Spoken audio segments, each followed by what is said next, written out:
வெள்ளை பூசணிக்காய் எனக்கு பிடிக்கவே பிடிக்காது. இந்த வெள்ளை பூசணிக்காயில் vitamin B, C, calcium, potassium, இரும்பு சத்து, பாஸ்பரஸ் மற்றும் நார் சத்து உட்பட்ட பல்வேறு ஊட்டச்சத்துக்கள் நிறைந்து காணப்படுகின்றன. அல்சர் பிரச்சனையால் அவதிப்படுவோருக்கு இந்த வெள்ளை பூசணி சாறு நிவாரணம் தருகிறது. காரமான உணவுகள் மற்றும் நீண்ட நேரம் உணவு உட்கொள்ளாமல் இருந்தால் ஏற்படும் அசிடிட்டி பிரச்சனையை எதிர்த்து போராடவும் இந்த ஜூஸ் உதவுகிறது.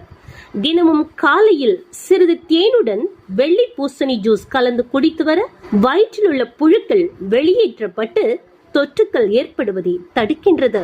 வெள்ளை பூசணி ஜூஸில் தேன் கலந்து தினமும் காலை மாலை என இருவேளை குடித்து வர இரத்தம் சுத்தமாகுமாம். வெள்ளை பூசணி தானே என்று தள்ளி வைத்து விடாதீர்கள். உடலுக்கு ஏற்ற உணவாக எடுத்துக்கொண்டு நலமுடன் வாழுங்கள். நன்றி.